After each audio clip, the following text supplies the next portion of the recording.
Fala pessoal, tudo bem? Hoje eu vim aqui para a gente falar sobre qual é o papel do BP, o Business Partner de RH, na era digital.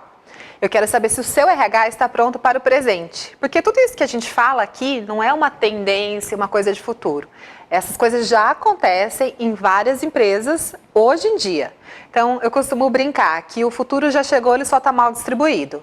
Se tudo que eu for falar aqui ainda não acontece na sua empresa, você tem que correr um pouquinho mais, ao invés de falar, não, isso não se aplica. Se aplica sim, eu posso garantir para qualquer RH de qualquer empresa. Então, vamos comigo. E se o que eu estiver falando aqui já se aplica a essa realidade, você vai entender como melhorar o seu repertório, como trazer algumas sutilezas e nuances que ainda estejam passando despercebidas. Então vai ser bem interessante. Eu trouxe aqui uma fórmula para a gente falar sobre como que o BP hoje em dia causa impacto. Como que você pode mensurar o resultado do seu trabalho, né, no dia a dia, já que é um trabalho tão consultivo, de tanta influência. Então, a Anne, minha sócia, ela criou uma fórmula que a gente usa na consultoria com os nossos clientes e hoje eu vou passar essa fórmula aqui para você. Então, o impacto da atuação do BP é uma função do repertório, do papel e do estilo que esse BP usa no dia a dia. Então, o que é cada um desses? O repertório é quando a gente fala qual é o repertório, o conhecimento que esse BP tem, tanto de RH quanto de negócio. É o quanto você consegue aportar, fazer analogias, entender de cenário, trazer reflexões e conteúdo para os seus líderes, né, para as pessoas que você atende refletirem. Então isso é super importante. Quanto mais repertório a gente tem, e aqui a gente está falando de RH e de negócio, mas isso serve para várias áreas da vida, maior a nossa capacidade de fazer conexões, de trazer analogias, de desafiar pessoas, de ser uma pessoa interessante também, porque afinal de contas, com a agenda maluca que todo mundo tem, cada executivo hoje abre sua agenda, tem 2 ou 3 reuniões simultâneas, então por que ele vai escolher a sua? Tem que ser uma reunião muito boa, que agregue muito. Então o repertório é fundamental. E eu vou falar de cada um desses itens depois. O segundo ponto é o papel. É o papel que o consultor escolhe exercer. Então aqui a gente trouxe uma referência de uma consultoria sobre quando a gente faz uma parceria com um líder, com uma área cliente, a gente pode assumir alguma função naquela equipe, naquele grupo que a gente compõe. E eu vou falar para vocês de quais são os papéis possíveis. Tem aquele que a gente deseja, que a gente deveria almejar como BP, mas, às vezes, circunstancialmente, a gente pode fazer algum outro para ganhar espaço, para criar parceria, a gente vai falar deles. E o último ponto, que é o estilo, né, a última parte aí dessa nossa função, nossa equação, qual é o estilo que você adota para mediar conflitos? E por que mediar conflitos? Eu falo muito aqui que o BP ele tem que ter uma habilidade de coach e facilitação. A gente tem que, muitas vezes, ajudar a facilitar reuniões de equipe, reuniões de trabalho, ajudar as áreas que você atende a definir um planejamento estratégico, definir quais são os acordos e combinados daquela área. E muitas vezes o líder não tem essa capacidade, essa habilidade para conduzir essa reunião, para propor essa reunião e tudo mais. Então você vai ter que adotar ali, né, um estilo de mediação. Então a gente vai falar lá no final também. Mas vamos para o primeiro. O que é o repertório? O que é então o repertório que um BP precisa ter no seu dia a dia? Para que ele consiga ser uma pessoa relevante, um profissional interessante, como eu coloquei para vocês. Eu trouxe aqui 4 grandes temas, né? 4 grandes blocos que o BP deveria se atentar. O primeiro deles é o BP, ele precisa ter repertório para que ele consiga atuar e ser ali, ter um termômetro de clima e engajamento. A gente sabe muitas vezes que esse radar, né, essa antena ligada que a gente tem para perceber sutilezas do ambiente, se um clima está ficando mais pesado, se a gente está vendo as pessoas começando a se desengajar ali de um projeto importante, com data para entregar, quem é a pessoa que pode estar observando isso? É o Business Partner. E já fazendo um paralelo, porque a gente falou qual é o papel do BP na era digital, a gente sabe que hoje as empresas que estão no ágil têm ali geralmente a figura de um agilista, pode ser um Scrum Master, pode, dependendo ali, né, um Agile Coach, depende da metodologia que está seguindo. Mas geralmente essas pessoas estão sendo treinadas, ou faz parte do escopo que é esperado dessas pessoas, cuidar e ter essa antena ligada também. Então, você que é BP e trabalha numa empresa que atua com metodologias ágeis, pode, inclusive, fazer uma parceria com esses agilistas. Criar algum fórum, algum ritual em que você se reúna com essas pessoas para também recolher informações, trocar ideias e pensar nas melhores estratégias de clima e engajamento quando as equipes já estão atuando no ágil. Então, isso é uma coisa super importante. O segundo bloco que eu trouxe aqui é um repertório sobre coach versus consultor. Qual é o momento em que você tem que aportar de fato conteúdo, solução, fazer um desafio? Que é quando você está trabalhando como um consultor. Você entende o cenário, entende a dor, entende a demanda e você propõe soluções. É parte também do papel do BP, né? Então, traduzindo para o português, o business partner é um parceiro de negócio ou um consultor interno de RH.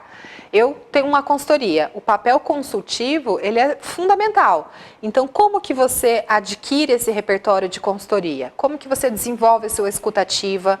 Como você traz referências de outros lugares para expandir o horizonte, expandir o olhar do seu cliente interno? Isso é super importante. E quando você deve, então, atuar também como coach? Porque o BP, independente de ter uma formação formal mesmo, né, de coach, até porque dificilmente, estando dentro da empresa, você vai conduzir um processo do início ao fim, né, com sessões definidas, mas muitas vezes ferramentas e repertório de coach te ajuda muito. Então, sejam nas famosas e conhecidas perguntas poderosas, em que você, de fato, amplia a reflexão e traz ali uma forma, né, do líder ou das pessoas que você estiver ali facilitando, pensar melhor, buscar a resposta dentro de si, quanto também esse foco em como você pode ter estratégias de desenvolvimento de liderança, por exemplo, na sua atuação. Então, dentro de repertório, você precisa ter esse conhecimento de coach também, tá? O terceiro pilar aqui em repertório é conhecimento do negócio. E hoje em dia eu já vou até além desse termo conhecimento de negócio.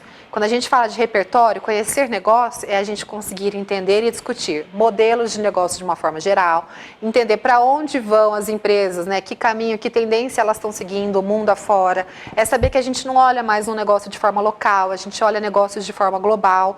Então você tem que estar conectado com o mundo do business, né, para além do que a sua empresa faz. Quando a gente chega no repertório de negócio para dentro da sua empresa, aí eu subo um pouco a barra. Hoje em dia eu estou mais exigente para isso. Então, o que eu acho que você tem que fazer? Você tem que dominar o que acontece no negócio da sua empresa.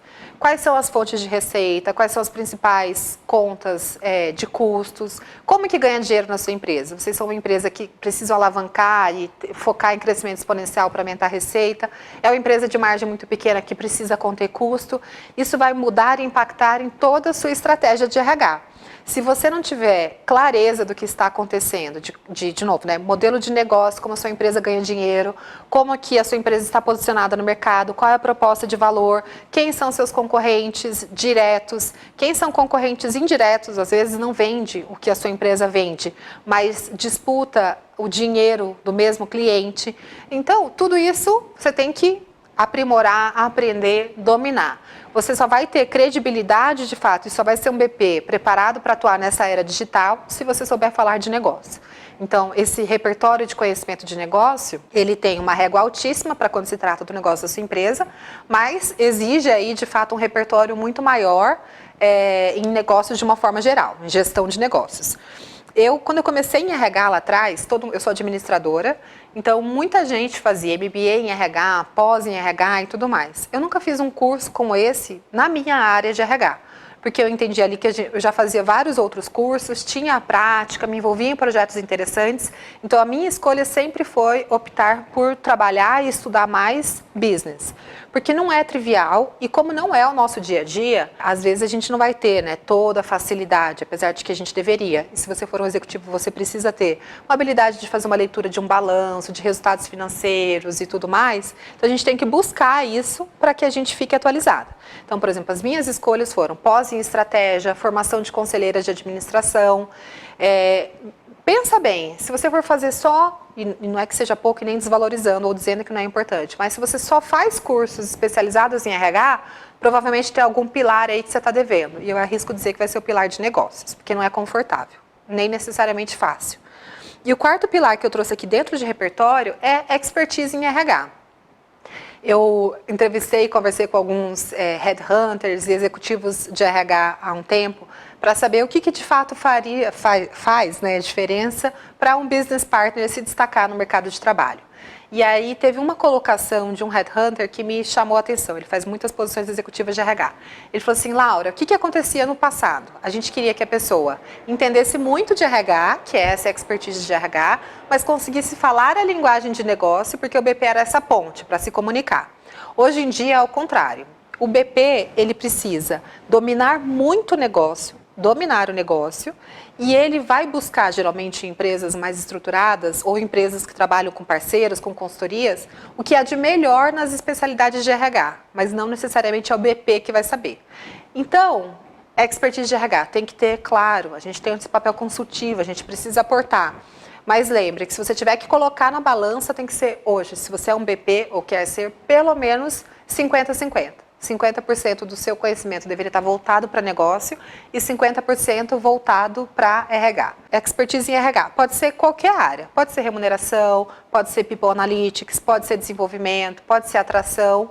Aliás, pode ser, né, ou deveria ser uma visão geral, ou uma visão generalista de todos esses subsistemas, e expertise, né, o domínio em pelo menos um tema. Eu trouxe ali na equação, né, 3 fatores. Dentro de repertório, a gente falou desses 4 pontos, mas eu quero aproveitar aqui, já que a gente está falando do contexto da era digital, para trazer uma pitada já de repertório, que passa ali entre a expertise de RH, conhecimento de negócio, na verdade um conhecimento de mercado, do que está acontecendo. Então, se a gente fala de um BP para a era digital, é impossível a gente não falar ou não se questionar sobre o nosso conhecimento em transformação digital, agilidade e metodologias ágeis. E principalmente quando a gente fala em ágil, hoje em dia a gente pensa muito, eu preciso conhecer Scrum, Kanban, XP, que são metodologias possíveis que você pode adotar dentro da agilidade. Só que o mais importante desse processo, principalmente para um BP de RH, que não é a pessoa necessariamente que vai implantar uma transformação digital na empresa, é ter um mindset digital, ter um mindset alinhado, tá? Então, eu costumo dizer que ser ágil é diferente de fazer ágil.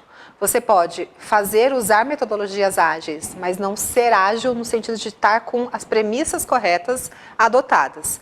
Ou você pode ser ágil de fato, adotar um mindset alinhado de agilidade, mas não necessariamente usar essas ferramentas. O que, pensando para um business partner, talvez seja o mais provável, né, de acontecer. Então, você tem que estar com a sua mentalidade bem alinhada. E o que é uma mentalidade, então, né, alinhada e que traz aí o mindset ágil para um BP de RH?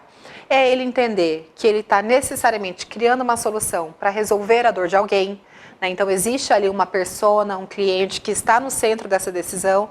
Essa persona ou esse cliente tem uma dor, tem uma demanda, uma necessidade real e tudo o que você faz deveria ser uma solução para atender uma dor real. Ou seja, o pior que um BP pode fazer é criar uma agenda própria. É criar uma agenda do BP que entra na área e impõe aquela agenda para o líder. O que você tem que fazer é entender os desafios de negócio, os desafios da liderança que você atende e, a partir disso, você cria uma agenda de RH, uma agenda de soluções de RH. Então, o mindset ágil passa muito por isso. Passa muito por entender que não tem mais um modelo pronto e desenhado do que quer que seja.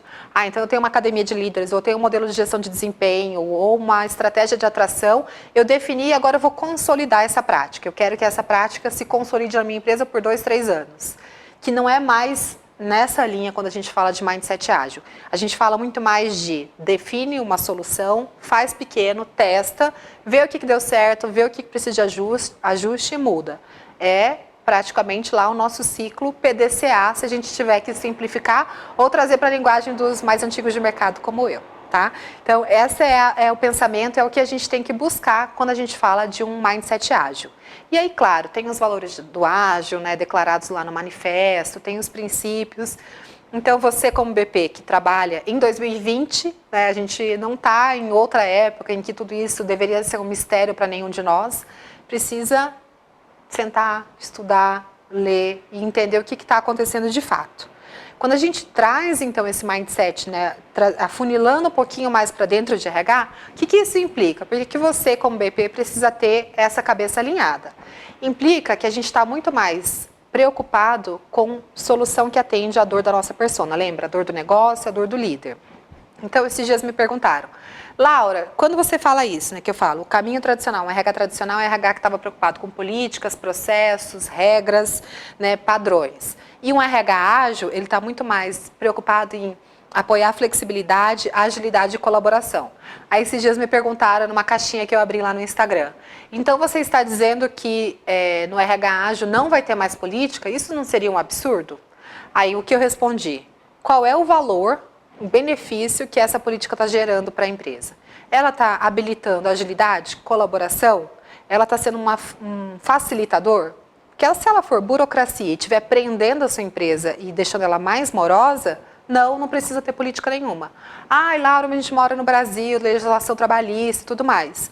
Tem empresas nativas digitais aqui que são muito mais flexíveis. Que tal ir lá e entender o que elas estão fazendo? Ou, né, para quem é empreendedor, para quem entende de negócio, também sabe que não dá para a gente pensar em fazer negócio no Brasil, em qualquer lugar do mundo, sem assumir um nível de risco. Laura, você está falando que não é para cumprir legislação trabalhista? Não estou falando isso. O que eu estou falando é quais são os desafios que a gente pode fazer para as práticas que a gente usa há 20, 30, 50 anos. Tá? Então, esse RH ágil, ele está mais preocupado em habilitar essa agilidade, essa colaboração, mais preocupado com isso do que com políticas. Ele é um RH que não quer mais ser o dono da verdade. Então, aquele RH polícia que cuida de tudo e que ele tem a decisão final, né? Então, passa lá no RH, fala com o RH, pede para o RH tem que aprovar. A gente sai desse papel, esse papel não nos interessa e a gente começa a construir soluções junto com os clientes. Então, nós não somos os donos da verdade, nós estamos aqui, nós temos a nossa expertise de RH, a gente entende de negócio e a gente está aqui para construir junto com eles. Isso garante melhores soluções, engajamento, né, e o buy-in de quem precisa de fato executar, que geralmente não somos nós. O RH que foca muito mais em trabalho em equipe multifuncional do que no trabalho individual.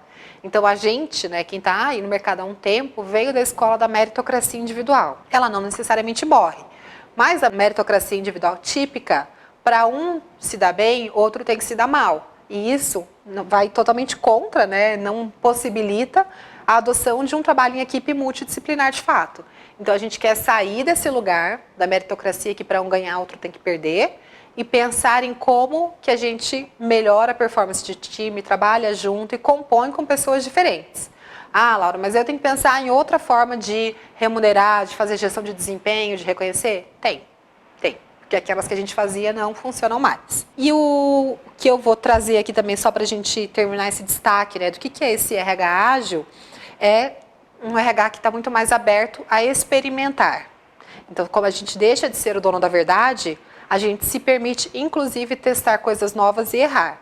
Se você trabalha numa empresa de 10 mil pessoas, você vai rever um processo, colocar para todo mundo aplicar e errar? Claro que não. Você vai trabalhar o conceito do MVP, né? O mínimo produto viável, vai fazer pequeno. Aí, se deu errado ali, você consegue remediar. As pessoas envolvidas sabem que é o experimento. Então, o RH aqui tem muito mais uma abertura para experimentar do que uma receita pronta de bolo que todo mundo tem que seguir aquele passo a passo. Por que tudo isso, né? A gente está num mundo cada vez mais colaborativo. Então, a gente sai daquela estrutura piramidal de poder, em que quem estava em cima toma decisões de forma centralizada e geralmente também era o dono da razão, né? Então, as melhores ideias, a estratégia vinha lá de cima, tudo era ali. Hoje em dia, a gente vai para estruturas que estão trabalhando em rede e esse poder ele começa a ficar descentralizado. É claro que não é necessariamente um modelo de alocracia, em que todo mundo define na ponta, tem que ter necessariamente consenso. Isso existe em menor escala, mas a gente está no modelo de que a decisão, a autonomia, ela está distribuída. Porque se a gente está falando de agilidade e de flexibilidade, quem tem mais capacidade de resolver um problema é quem está ali na frente do cliente, quem está na ponta. E não aquela estrutura que até a informação chega lá super filtrada, já não chega do jeito que é e já não tem mais muito tempo ou manobra para você reagir às mudanças e pressões do mercado. Então, quando a gente olha para isso, né, e por que as coisas evoluíram para isso? Porque alguém achou legal e virou uma moda? Não, porque o contexto mudou. E aí entra aquela palavrinha, que é o mundo VUCA. Volátil, incerto, complexo e ambíguo. Se a gente olhar aqui, nessa nossa conversa, eu não estou falando que o BP, poxa, tem que trazer no mínimo 50% do seu conhecimento tem que ser sobre o negócio. Isso aumenta a complexidade. Era muito mais fácil ser BP antes, quando eu só precisava sentar ou participar numa reunião de negócio, de discussão diária, com o olhar de deixa eu ver como as pessoas estão se relacionando, daqui a pouco chega o meu tema, então agora não é o meu tema. Quando eu esperava a minha vez de ter a minha agenda, era muito mais fácil. Era muito mais fácil você se destacar e ser bom quando você tem que olhar funcionalmente um tema. Agora a gente tem que combinar diferentes fatores. Tem que conhecer o negócio, tem que ter a sua expertise em RH, tem que entender essas novas formas e dinâmicas de trabalho, como que funciona a agilidade e tudo mais. Tem que pensar em tendências e futuro do trabalho, porque como que eu vou criar uma estratégia de RH se eu não estou olhando para frente, se eu estou olhando no retrovisor, eu vou deixar de ser relevante. Então ficou muito mais complexo. E aí quem que dá conta disso? Lembra que a gente via pesquisa após pesquisa que os gerentes eram a camada mais frustrada da empresa, né? Então, aquelas pesquisas sobre empresas dos sonhos, tal, ela começa a perguntar também ali de engajamento, ou mesmo pesquisa de engajamento. E a gente sabe que ali no nível gerencial tinha um super gargalo. As pessoas super frustradas, com a síndrome do domingo, né? Ai, meu Deus, amanhã tem que trabalhar, socorro, burnout e tudo mais. O que aconteceu com isso? Poxa, não dá para a gente trabalhar dessa forma. A gente tem que deixar as equipes produzirem muito mais. Então, esse escopo do líder, ele foi muito mais diluído em diferentes papéis. Só que isso traz para muita gente essa sensação de, tá, e agora? Qual é o meu lugar? Então, a gente tem muito mais elementos como RH para se preocupar e para cuidar do que a gente tinha antes. Então, esse tipo de transformação que o mercado vem sofrendo, que impactou como as empresas se organizam, o que está acontecendo no mundo do trabalho e necessariamente impacta diretamente no papel do RH e no papel do BP. A forma de fazer projeto na agilidade nem se fala, né? Então realmente mudou tudo, aquele escopo super planejado, qual é o cronograma, um projeto de 1 ano, 2 anos, milhões de reais de investimento, não sei quantas pessoas dedicadas ao projeto e só entrega o projeto mesmo, o resultado lá no final, para muitas vezes entender que não estava bom, isso também não faz mais sentido no mundo hoje em dia. Tem muita empresa operando assim? Muita empresa operando assim. E essas empresas estão perdendo lugar. Então, quando a gente olha para as maiores empresas do mundo, por que que o ranking se transformou? Porque o ranking foi muito mais para empresas de tecnologia do que as empresas das grandes indústrias, petróleo e tudo mais que figuravam nessa lista das maiores. Porque existe uma nova dinâmica de trabalho, um novo contexto, que quem aprendeu a trabalhar e tem se saído melhor são essas empresas, que já trabalham no ágil, que seus projetos são muito menores, que trabalham então com equipes multidisciplinares, com uma missão muito bem definida, que trabalham ali em sprints, então de 2 a 4 semanas tem entrega já para fazer para o cliente, não espera 1, 2 anos para fazer. Então, tem várias mudanças que não são sutis e nem silenciosas e que muitas vezes o RH ainda não percebeu ou não conectou isso com a sua realidade. Não deixe isso acontecer com você, BP, que me acompanha, tem que estar atualizado e acompanhando isso tudo. Então, voltando lá para a nossa equação, falamos de repertório, lembra? Vou frisar aqui de novo. A gente está falando que o impacto do trabalho do BP é uma função entre o repertório, papel e estilo. Fechamos agora o capítulo repertório.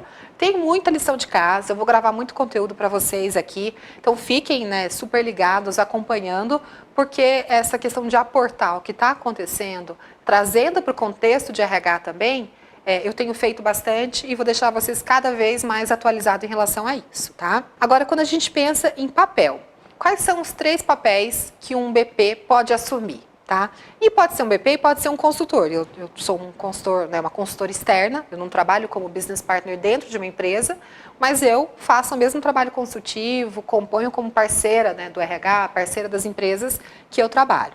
E aí nesse papel, nesse posicionamento do consultor, tem 3 papéis possíveis. O primeiro é um papel como mão de obra, o segundo é o papel de especialista e o terceiro é o sócio ou partner, como eu gosto de chamar. Tá? E de onde veio isso, gente? É uma fonte do Edgar Schein, que trabalha muito cultura, liderança, processos também. Então, a fonte é até um livro dele que chama Princípios da Consultoria de Processos. Quem quiser aprofundar, o que eu sempre recomendo é só buscar esse livro, é do Schein. Então, como são esses 3 papéis? O primeiro papel é um papel de mão de obra, que a gente já imagina que não é muito onde a gente quer estar, mas que eventualmente a gente pode lançar a mão desse papel, deixando claro para o nosso cliente, para a pessoa que a gente atende ali, que a gente está fazendo isso em nome da parceria e pontualmente. Para a pessoa não achar assim, beleza, então agora a Laura assumiu essa função, a Laura vai fazer isso. O que é esse, o que compõe esse papel? O que caracteriza esse papel? Então o consultor ele é visto pelo cliente, ali no caso pelo líder, pelo executivo, como uma mão de obra extra para fazer esse trabalho. Nesse caso, o cliente não disponibiliza tempo e nem habilidade para lidar com o problema e espera que o consultor o faça. Ou seja, ele está com a agenda ferrada e achou que você é um braço que vai ajudá-lo a conversar com a pessoa do time, dar um feedback, fazer um processo seletivo por ele, fazer uma entrevista por ele. Ele te coloca para executar uma tarefa no lugar dele ou no lugar de alguém da equipe dele. Esse é o lugar que o BP quer estar? Não, a gente quer um lugar muito mais consultivo, que a gente vai chegar lá. Mas, às vezes, é o que eu falei, se você está entrando, ou se seu cliente quer, primeiro assim, ó, eu não vou falar nada se a gente não conseguir resolver um problema, sei lá, de uma vaga, uma posição executiva que está aberta há tanto tempo, porque isso é urgente e importante. E aí você só vai conseguir colocar outra agenda quando você ajudar a resolver esse problema, então vai em frente, mas deixa claro, combina e fala, não é meu papel, não tenho nenhuma expectativa de que eu volte a fazer isso, mas eu vou fazer dessa vez para te ajudar em nome da nossa parceria. Então você pode usar isso como uma negociação, por exemplo. O segundo papel possível é o papel de especialista, que o consultor, o OBP, torna-se o expert no desempenho de uma determinada tarefa, sendo que o cliente desempenha um papel inativo. Então ele fala, poxa, quem nunca, me fala um BP que nunca viu assim, ó, por exemplo, fórum de pessoas ou uma reunião que vai se discutir talentos. O BP tem que estar. É claro que o BP tem que estar. Faz parte do seu escopo, é seu papel e tudo mais. Mas digamos que você vai sair em férias, programou umas férias de 30 dias, que é super fácil acontecer, Vai fazer aquela viagem e tal, e dessa vez você vai ficar 30 dias. Aí o que o líder faz? Não, se a Laura não estiver na sala, então a gente vai adiar a reunião. Opa, peraí. Ele está te vendo como um especialista e ele não consegue se imaginar fazendo a tarefa sem você. Então, não é que ele está te vendo como mão de obra, mas ele está te vendo como uma parte que é imprescindível estar lá. É um papel que te ajuda a construir credibilidade e autoridade, mas também não é onde a gente quer estar, porque a gente também quer que esse gestor tenha autonomia. Então, você pode, eventualmente, em alguns momentos, estar lá com esse papel de especialista, só que criando aí, deixando cada vez mais um caminho para que ele possa seguir sem que você esteja necessariamente presente, tá? Nesse papel de especialista, o líder ou o cliente ainda está muito dependente de você como consultor. E a gente não quer uma relação de dependência. E o último papel, que é onde a gente deveria mirar, querer chegar e atuar, é o papel de sócio ou partner, que até combina, Business partner. Então é aqui que a gente está fácil, onde a gente deveria estar. Então o consultor assume o papel de colaboração. Olha só, fala ainda mais com nova economia, com agilidade e tudo mais. Sabendo que os aspectos de um projeto só podem ser tratados eficazmente com a junção do seu conhecimento com o conhecimento que o cliente tem da organização. Neste caso, o consultor e o cliente trabalham para se tornar independentes. Então, fala de novo com tudo que a gente mencionou antes. Se agilidade, a gente está falando de uma equipe multidisciplinar, de construir com o cliente, de focar de fato na dor para construir uma solução, é esse papel de partner. A gente está junto, porque tem valor na relação para os dois lados, a solução fica melhor quando nós criamos juntos, quando nós co-criamos, e o meu conhecimento é complementar ao seu, por isso que a solução é melhor ainda. É melhor do que se eu fizesse como especialista, ou se você fizesse e só me usasse como mão de obra. É aqui que a gente quer estar. Essa relação é uma relação de interdependência. Então, é super interessante. Então, essa é a segunda parcela ali da nossa equação, do impacto do BP no trabalho. E o último é o estilo, no caso de gestão de conflitos, situações de conflitos. O que a gente quer dizer com estilo? Geralmente, quando a gente vai moderar um conflito entre pessoas ou entre situações, a gente pode considerar duas variáveis e, a partir delas, definir qual é a nossa estratégia, o nosso posicionamento. A primeira variável é cooperação e a segunda, determinação. Então, eu vou dar um exemplo. A primeira coisa que é um papel, quando você como uma pessoa que vai conduzir esse conflito, com determinação baixa para resolver aquele conflito e cooperação baixa, você tende a evitar. Pensar, nossa, eu vou fugir desse conflito, não gosto de conflito, E conflito geralmente é bom. Ele não precisa ser uma briga, não precisa ser agressivo, mas conflitos de ideias, eles são super produtivos, porque é ali que a gente pensa e vai para um outro patamar. Então, quando você está com pouca determinação para resolver e com baixa colaboração, provavelmente você vai se afastar, vai falar, ixi, eu não quero nem saber, eu não vou me envolver, isso não tem nada a ver comigo, tá? Não é uma estratégia que a gente gostaria de adotar. Quando você está muito determinado a resolver, mas pouco determinado a cooperar, né, está cooperando pouco, provavelmente você vai competir. A segunda situação é quando você está muito determinado a resolver o conflito, mas está com uma cooperação muito baixa. Então essa estratégia seria uma estratégia de competição, onde você entende que para uma pessoa ganhar na resolução desse conflito, a outra precisa necessariamente perder. Para a construção de um relacionamento baseado em um atendimento consultivo, numa parceria, também não é a melhor opção, mas muitas vezes a gente, no ímpeto, acaba indo por aí. A terceira é quando você consegue equilibrar, mas ainda no nível médio, né, não tão alto, a determinação com a cooperação. E você assume um papel muito mais de conciliador. Então você tenta conciliar interesses e você quer ter uma negociação tipo toma lá da cá. Ah, então tá bom, então você faz isso, eu faço aquilo e a gente resolve esse conflito. Então ainda é uma negociação em questões um pouco mais, em questões menores. Quando você está cooperando muito e está pouco determinado a resolver o conflito, a gente vem para a quarta estratégia, que é concedendo. Então provavelmente você vai abrir muito mais, vai fazer concessões em nome da relação. Então vê a negociação pela ótica do perde-ganha. Busca a qualquer custo proteger a relação e ser aceito pelo outro. Está mais preocupado com o que você construiu de relacionamento do que com o resultado. Sendo que a quinta estratégia, que é a melhor delas, é quando a gente consegue equilibrar num nível alto cooperação e determinação, que é quando a gente chega na estratégia da colaboração. Reconhece a existência de um conflito e busca alternativas para o solucionar, dando atenção para a qualidade da relação e do resultado. Entrou na negociação pensando que ela pode ser uma negociação ganha-ganha. Então, quantas vezes a gente tem que, como BP, mediar conflitos entre pessoas diferentes? Quantas vezes a gente tem que mediar conflitos de interesse entre o que o gestor quer, às vezes uma agenda própria, e o que é importante para a organização e para a equipe naquele momento? E aí a gente tem que saber, como BP, que existem essas 5 estratégias e que, sabendo dessa teoria, desse posicionamento ou não, a gente sempre acaba adotando uma delas. Vamos ficar atentos, estudar, entender e analisar qual é a melhor estratégia para essa situação. Como você vai mediar conflitos? Porque se a gente consegue chegar numa estratégia vitoriosa aqui, né, da colaboração, provavelmente nosso nível de reputação, de credibilidade para esse cliente vai aumentar muito. Porque eu falo, é a hora que o negócio aperta, né, que a gente consegue ver de fato quem tem mais senioridade e quem não tem, né, quem não tem punch, quem não tem aí estofo para conduzir conversas difíceis e momentos difíceis da relação. Então, busque sempre esse cenário da colaboração. É um pouco disso que eu queria trazer para a gente hoje, a gente conseguir mensurar o impacto dessa atuação do BP, pensando aí, papel, estilo e repertório. Como que a gente conjuga essa série de fatores para gerar um impacto maior, um impacto positivo, ter de fato um resultado do nosso trabalho com alta qualidade, com alto reconhecimento também, e que traga aí realização e possibilidades de crescimento de carreira.